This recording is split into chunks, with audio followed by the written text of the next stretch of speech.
Hello friends, welcome to my Heartbreak Stories channel. I invite you to join me on a walk through the city during the Fires Festival and listen to a new and interesting story. Let's go. People often ask, how does a marriage fall apart? Not all at once. It happens slowly, in the small moments when one person stops investing and the other keeps building anyway.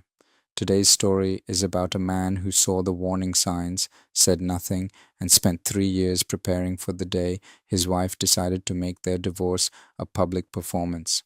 What she couldn't have imagined was that the quiet man across that dinner table had already thought of everything. Now let's listen. She announced our divorce on camera at our anniversary dinner. I handed her the keys and said, "Good luck tomorrow." She laughed. Next morning, accounts locked, cards dead, studio gone. She ran to the bank. The manager wouldn't even look at her. Then the door opened. She stopped laughing. "My name is Colin Braddock. I'm 47 years old. I'm the regional director for a mid-size insurance company out of Nashville, Tennessee. I've spent the last 22 years building something, a career, a home, a life that I thought we were building together. Portia and I met when I was 25 and she was 23. She was sharp, funny, ambitious in a way that felt electric back then. We got married 2 years later. No kids. That was a mutual decision we made early on, and I never regretted it. What I do regret is mistaking her ambition for loyalty. Portia ran a home decor consulting business, or what she called a business.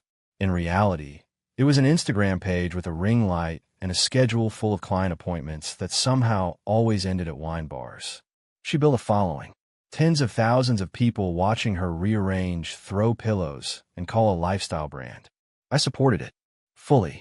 I paid the bills, funded the studio space she rented downtown, and smiled in the background of her grateful heart, grounded life posts whenever she needed a human prop. Spencer came into the picture about 2 years ago. He was her business development consultant. That's what she called him. I called him a guy with a leased BMW and a LinkedIn profile full of buzzwords and no actual company behind any of them. What I didn't know then, what I'd find out much later, was that Spencer's finances were a house of cards. But Portia didn't know that either. She thought she was upgrading. I need to be straight with you. I wasn't a perfect husband. I worked long hours. I traveled for client meetings in Memphis, Atlanta, Charlotte. I came home tired more often than not. But I was present when it mattered, or at least I thought I was. Looking back, I think I confused paying for a life with building one. That's on me. What I didn't do, and what she did, was go looking for the exit while still cashing the paychecks. The night it all went sideways started like 100 other nights.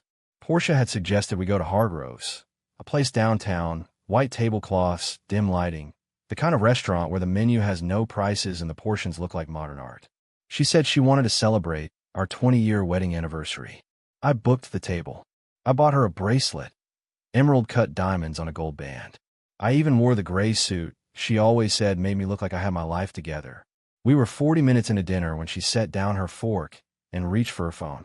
I thought she was checking the time. Instead, she propped it against the water glass, tapped the camera, and smiled at the lens.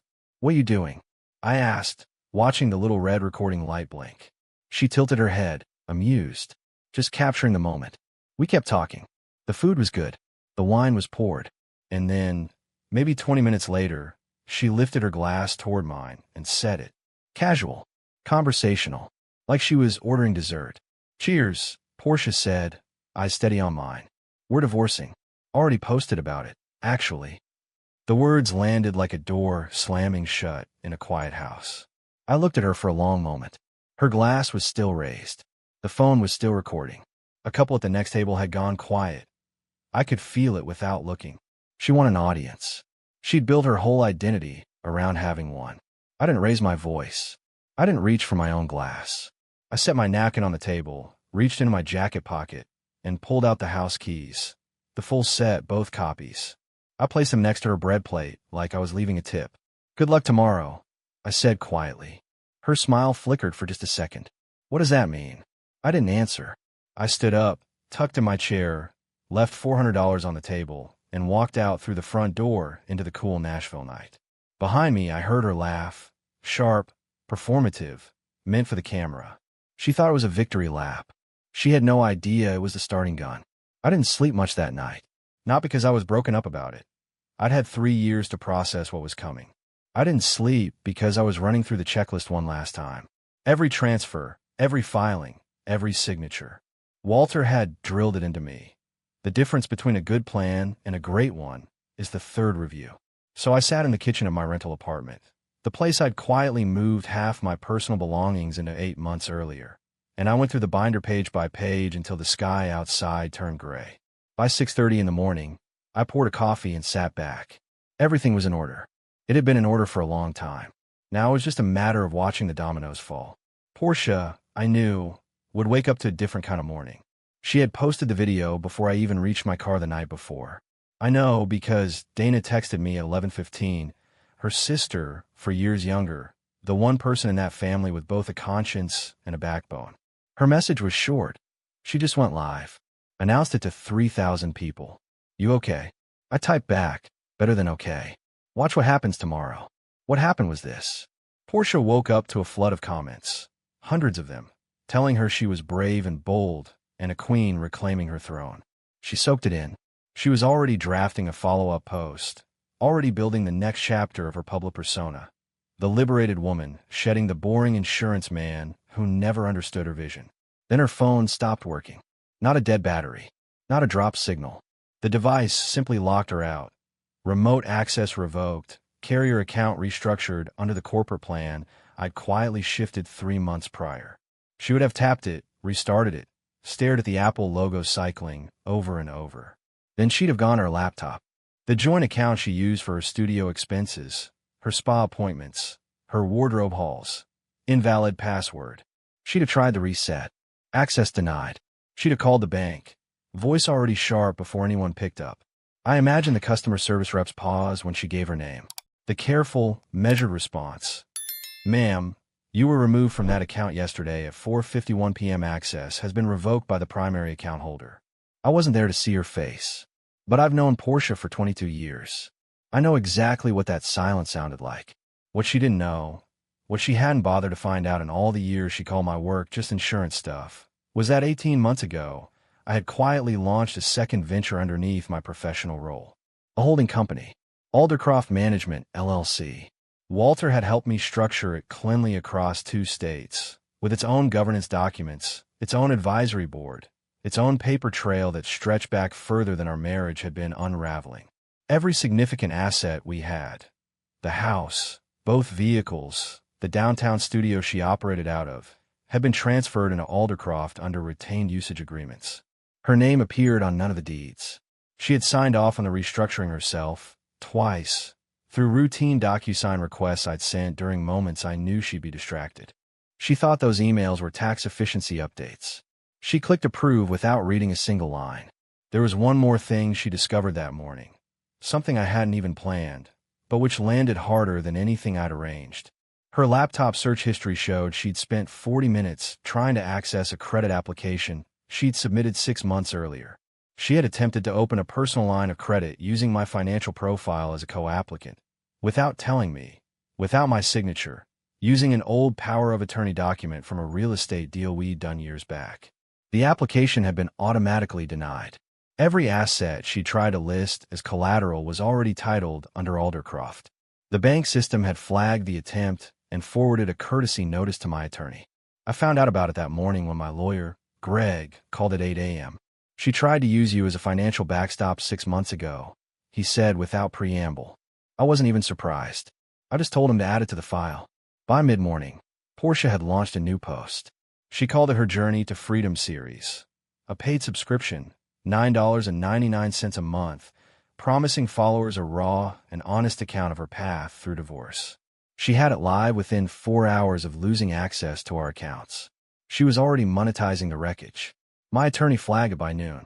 Every video she'd ever posted had been filmed in our house, using equipment I'd purchased, in a studio space held under a lease agreement controlled by Aldercroft. Her brand, her content, her entire platform. It had been built on assets that were no longer in any way connected to her name. Greg sent her legal team a formal notice before the business day was out. I sat in my kitchen, finished my second coffee, and looked out the window at the Nashville skyline. She thought she was writing the story. She didn't realize I'd already copyrighted the setting. I was already inside the bank when Portia arrived. That was intentional. Walter had suggested it the week before, sitting across from me in his study with a cup of black coffee and the particular stillness of a man who had spent 30 years watching people unravel in courtrooms. "Be there first," he said. "Let her make the entrance. You make the exit." Charles Denton met me at the side entrance at 9:15. He was precise about time, always had been in the 12 years I'd worked with this branch. We shook hands, walked to his office, and I signed 3 sets of transfer documentation while his assistant prepared the formal account restructuring summary. Charles didn't say much. He didn't need to. He knew the situation. He knew me. And if there was a particular care in how thoroughly he followed procedure that morning, I didn't ask about it. I'd heard from Dana that Portia had once filmed a short clip in this branch's lobby, something sarcastic about old-fashioned banking, and tagged the location. Charles had seen it. He mentioned it to me once, briefly, about a year ago, in the neutral tone of a man filing away information for later. That was the only time it came up between us. At 9:47, I heard her voice in the lobby.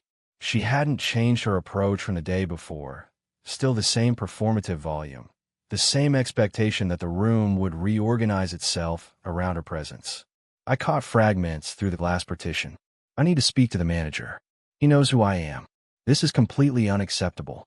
Charles excused himself with a small nod and went out to meet her. I stayed where I was. I heard the conversation in pieces. His voice, measured, courteous, unmovable. Hers, cycling through indignation towards something that sounded increasingly like the beginning of real fear.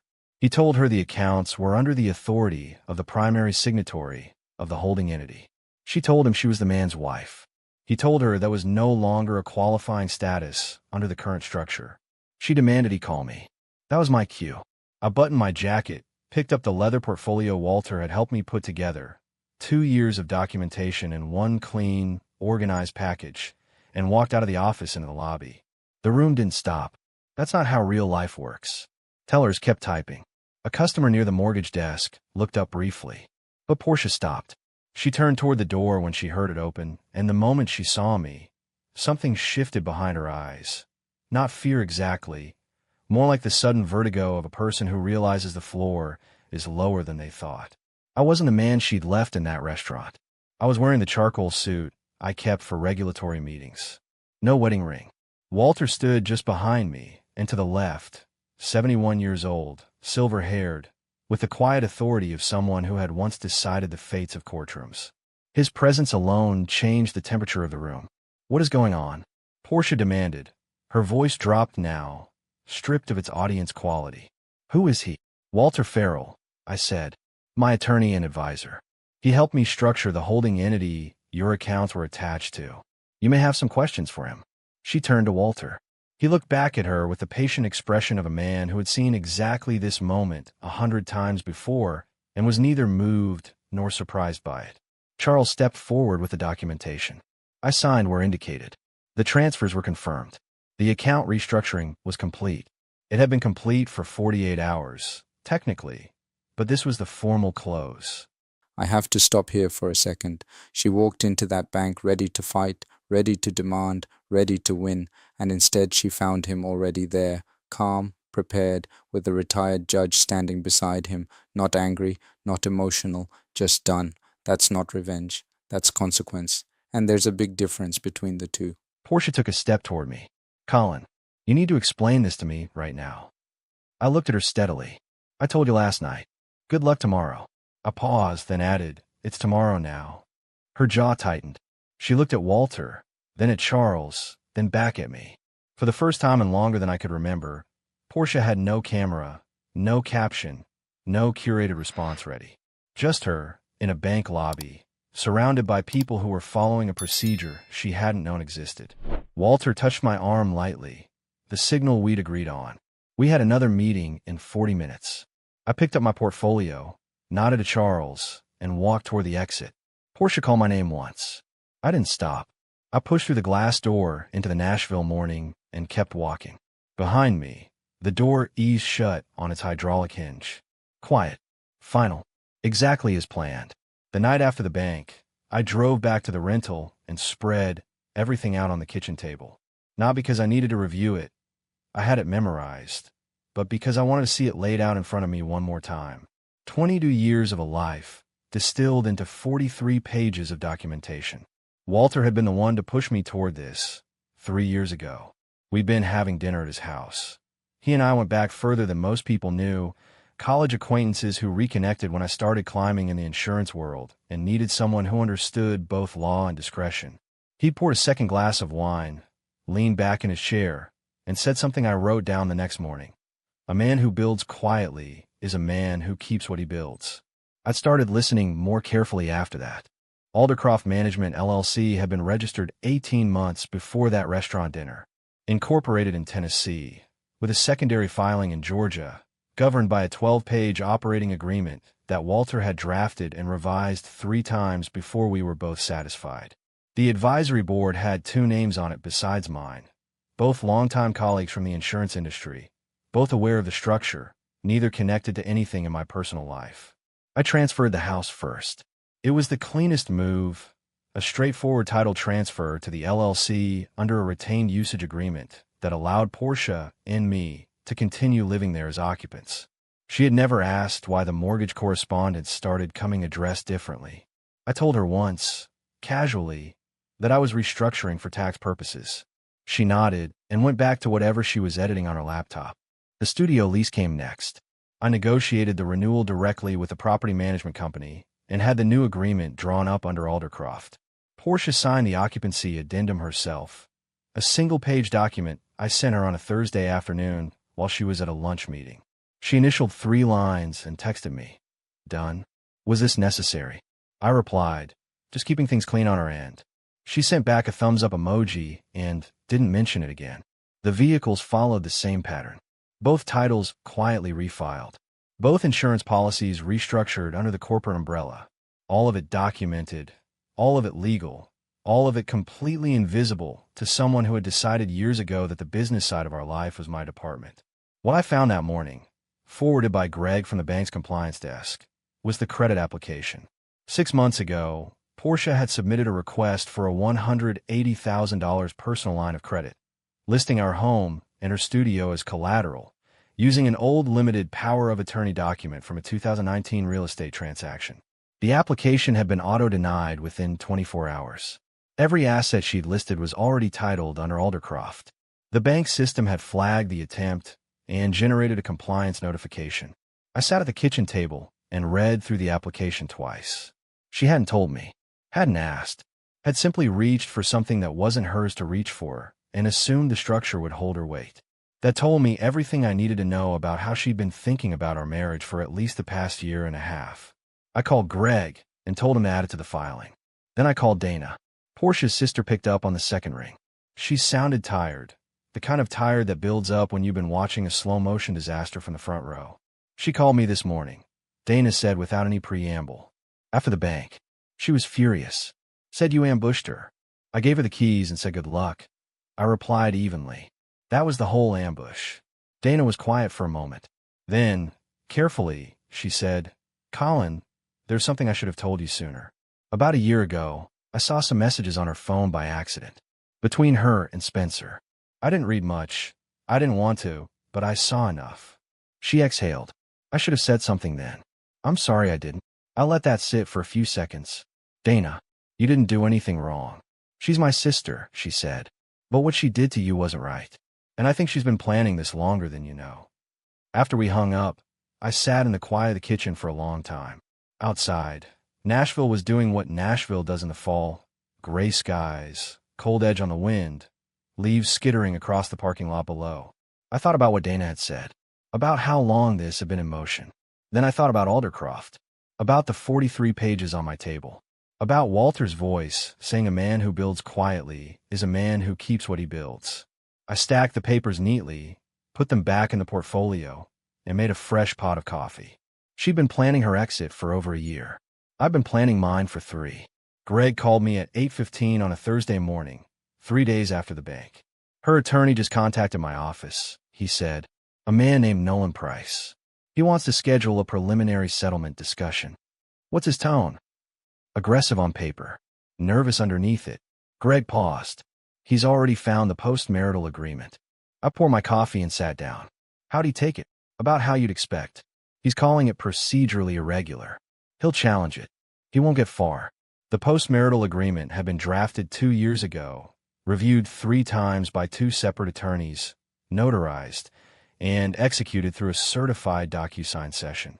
Portia had signed it on a Saturday afternoon 2 years back. I'd sent it while she was at a brand strategy retreat in Gatlinburg. Under the subject line, updated household financial structure, signature required by Friday. She'd signed it in 11 minutes. The session log showed she'd opened the document at 2:47 p.m. and completed her signature at 2:58. 11 minutes for 22 pages. She hadn't read a single one. The agreement was clean and unambiguous. In the event of separation or divorce, any property titled under a corporate or trust entity would remain the sole legal asset of the designated holder. Community property assumptions were explicitly waived. There was a clause, supplementary section D, that addressed what it called demonstrative reputational conduct. In plain language, if either party publicly ridiculed, monetized, or broadcast the dissolution of the marriage in a manner damaging to the other party's professional reputation, all asset transfers were subject to immediate review and potential reallocation by the controlling entity. Portia had triggered at the moment she propped her phone against a water glass in Hargroves and hit record. I knew Nolan Price slightly by reputation. A Nashville family law attorney with a good win rate in standard proceedings and no particular experience with corporate asset structures. He was about to learn that this wasn't a standard proceeding. What I hadn't anticipated was the phone call I got 2 hours after Greg's update. It came from a number I didn't recognize. I almost let it go to voicemail. Mr. Braddock.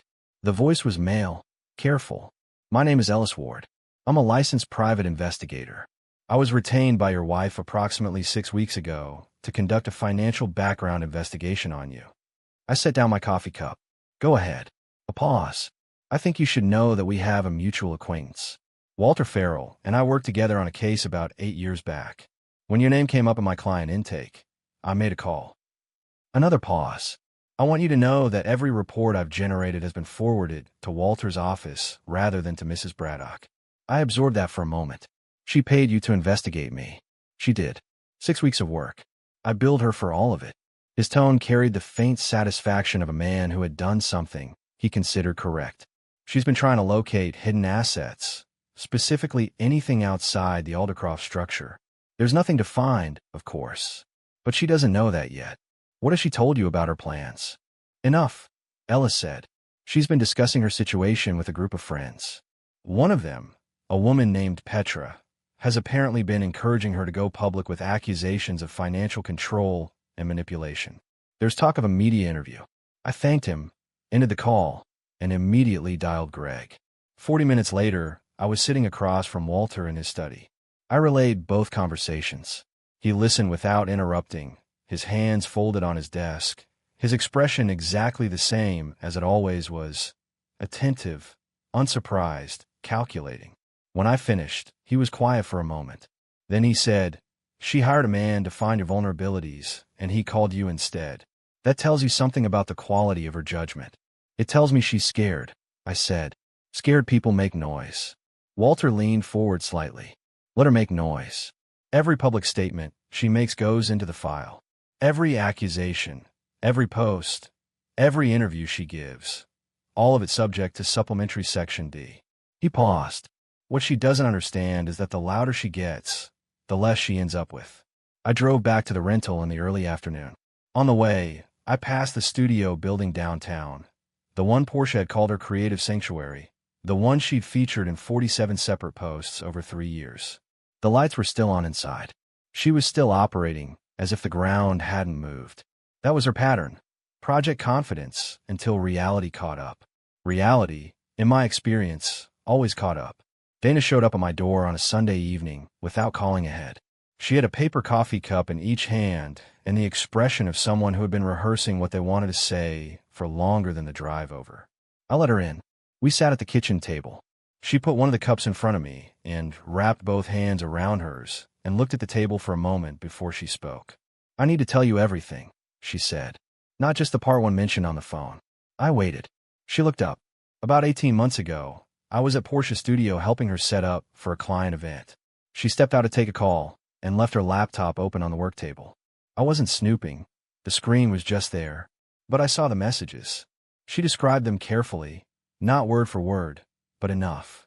Spencer's name. The dates going back further than I'd realized. References to timelines, to planning, to conversations about what Portia would need before she could move. Dana had stood there for maybe 30 seconds before stepping away from the screen.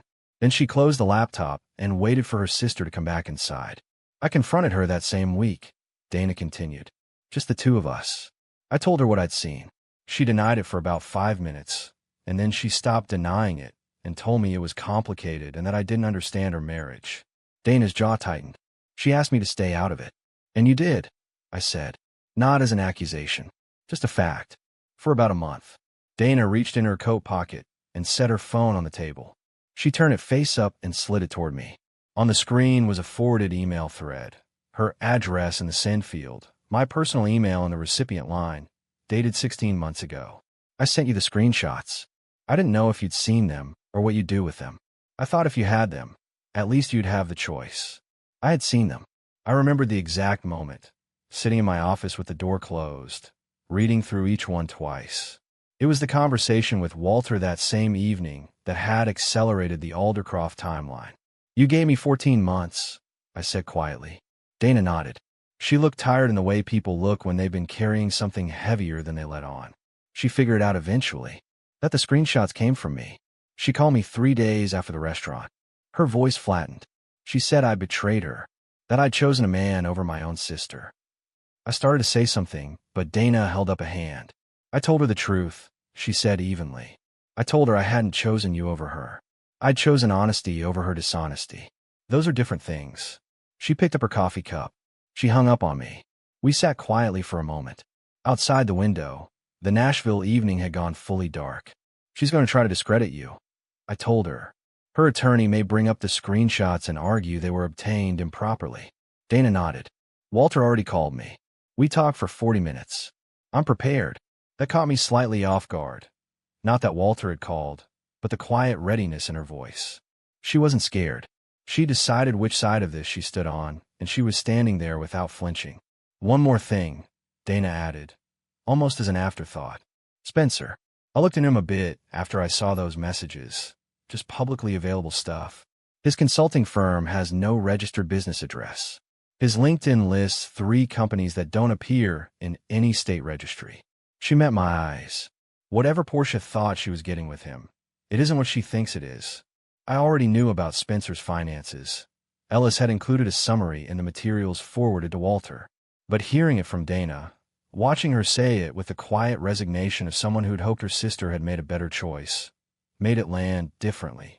Thank you, Dana, I said, for all of it. She stood, picked up her cup, and shrugged in the way people do when they want to deflect sincerity. Just don't make me regret it. She didn't say it like a warning. She said it like a woman who already knew she wouldn't. Spencer Alcott's financial profile arrived in my inbox on a Monday morning. 8 pages, compiled by Ellis, clean and sourced entirely from public records. I read it at the kitchen table with a second cup of coffee and the particular calm of a man confirming something he'd already suspected. Spencer's consulting firm, Alcott Strategic Partners, had been registered in Tennessee 3 years ago with a listed address that turned out to be a UPS store on Charlotte Pike. No employees, no verifiable clients, no business filings beyond the initial registration. His LinkedIn profile listed 2 previous firms, both dissolved, one of which had a judgment against it for unpaid vendor contracts totaling $62,000. He drove a leased BMW. His apartment was a month-to-month rental in a building that catered to short-term stays. The man Portia had chosen as her upgrade was running a shell of a professional life on borrowed time and borrowed money.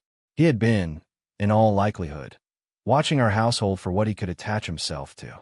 When Portia lost access to every asset she thought she controlled, Spencer's interest evaporated with the same speed.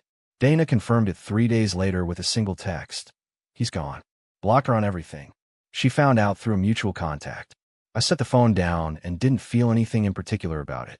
I'd stopped feeling things about Spencer somewhere around the 14th month of building Aldercroft. What I did feel, and what I want to be straight about was a quiet kind of accountability. I've turned this over in my head enough times to be honest about it. I wasn't a bad husband in the ways that make for easy villains.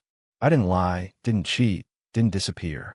But I worked in a way that treated our marriage like a stable contract rather than something that needed tending.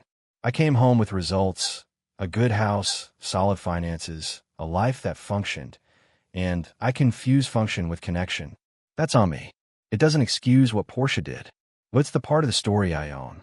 I told Walter as much, sitting in his study that same week.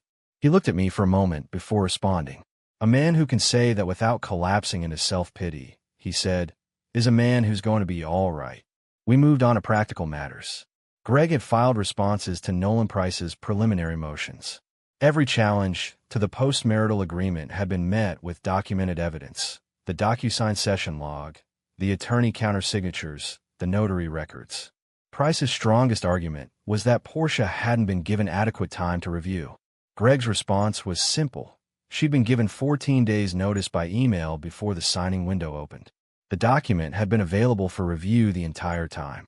That she'd chosen to sign it in 11 minutes on a Saturday afternoon at a retreat was her decision, not a procedural irregularity.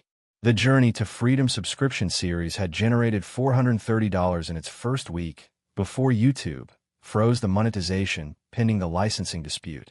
Portia's attorney had received the copyright and licensing notice from Aldercroft the same morning. Nolan Price had called Greg twice about it. Greg had been polite and unhelpful both times. What hit Portia hardest, and I learned this from Ellis, who was still receiving her calls, was not the money. It was the narrative. She had constructed an identity around this divorce. The liberated woman, the one who walked away. Now the comments on her posts were shifting. People were asking questions. The story was developing wrinkles she hadn't scripted. I didn't go public with anything. When people in my professional circle asked what was happening, and some of them did, carefully, over coffee or in hallway conversations, I gave the same answer every time. It's being handled. Nothing more. No performance. No victim story. No carefully edited version of events designed to win sympathy. I had been asked twice to give a brief comment to a local business publication that was picking up on the Aldercroft licensing dispute. I declined both times. Walter had said it best, weeks earlier. You don't measure intelligence by how loud someone is. I wasn't loud. I was done.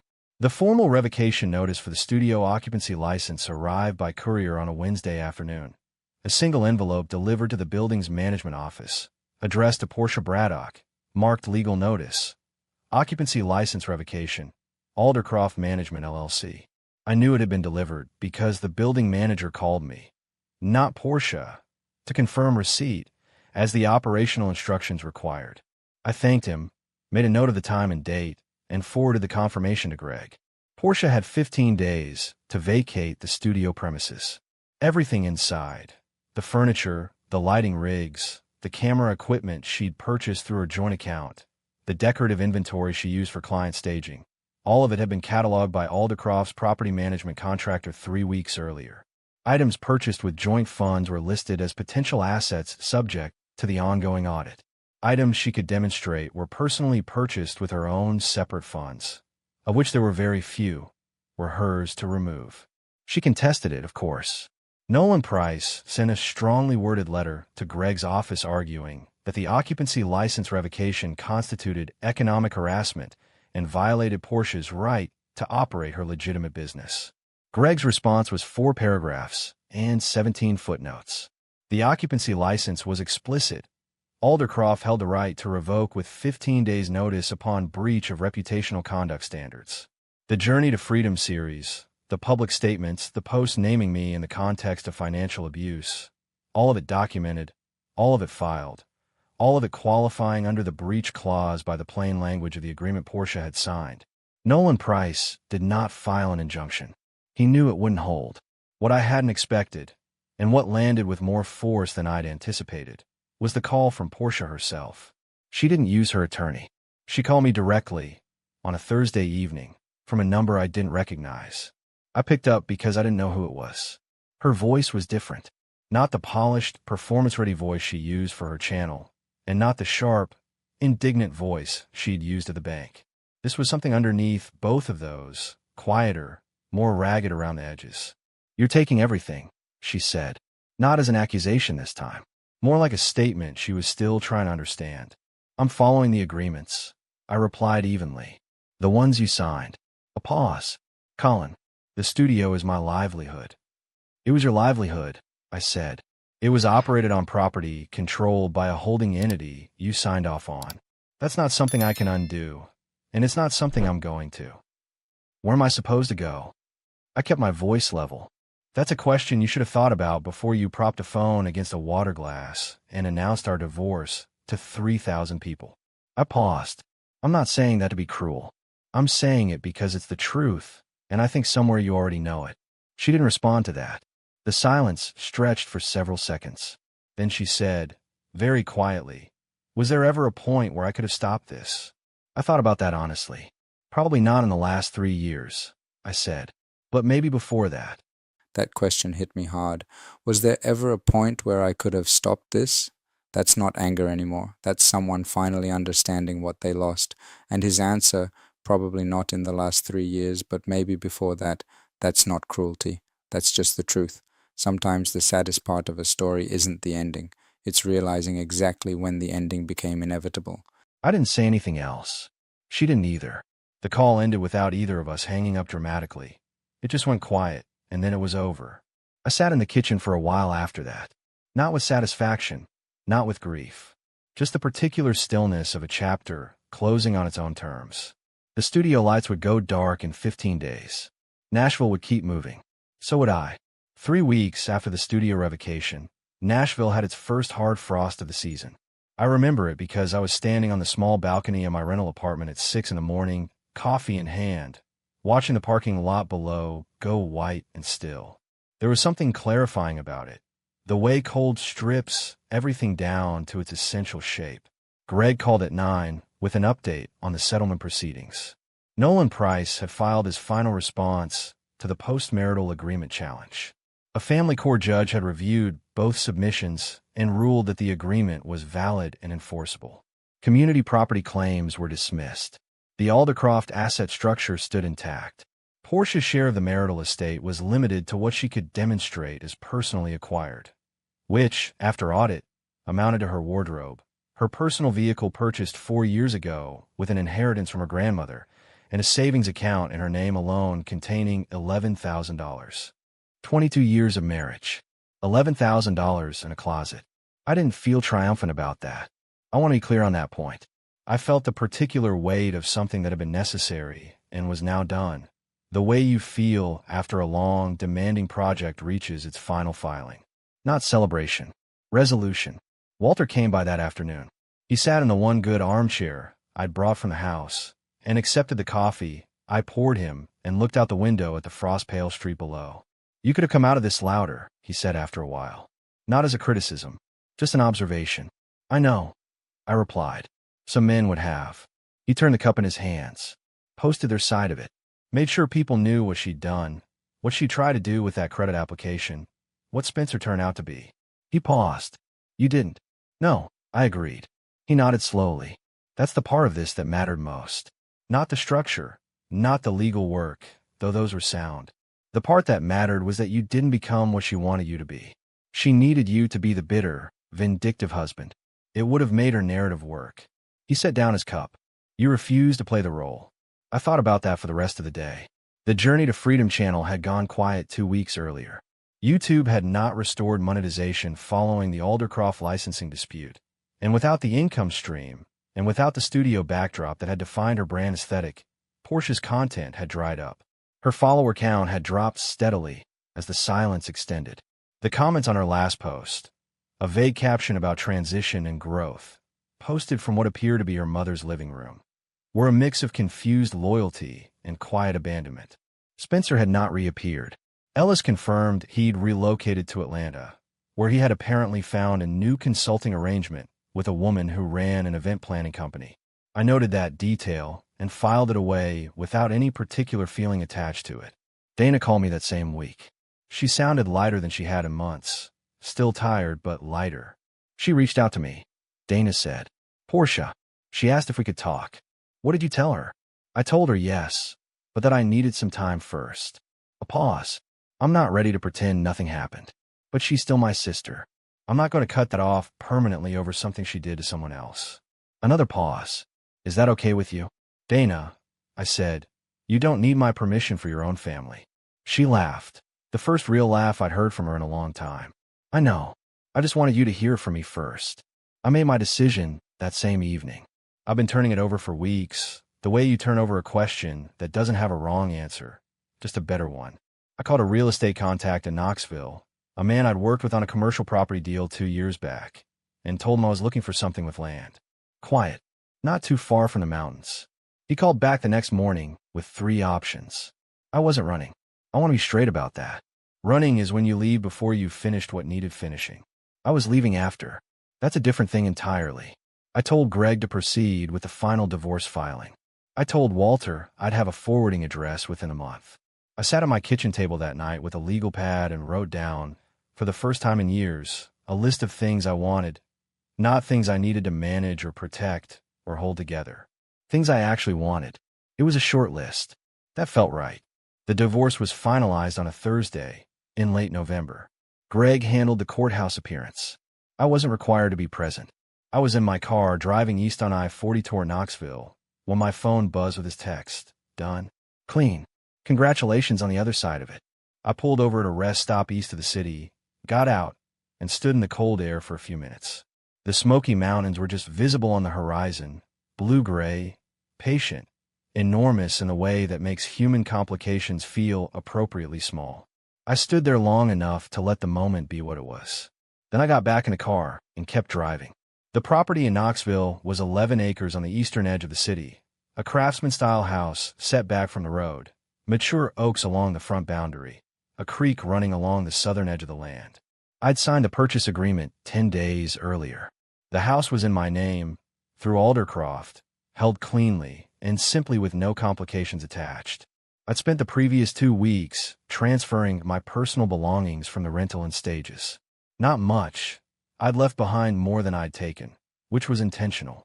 The furniture in the Nashville house remained with the property, pending Aldercroft's disposition decisions.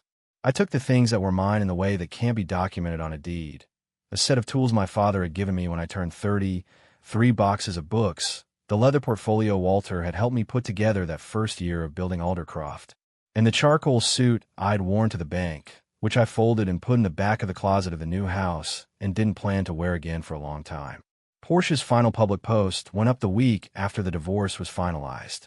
It was carefully worded. Something about growth through difficulty, about learning who you are when circumstances strip away what you thought defined you. No mention of me by name. No mention of Spencer, who remained in Atlanta and remained silent. The comments were mostly supportive in the cautious way people support someone they've stopped fully believing. I didn't read past the first 3 lines. Not out of bitterness. There wasn't much of that left. Just because it wasn't my story anymore, and I had stopped needing to know how she was framing it.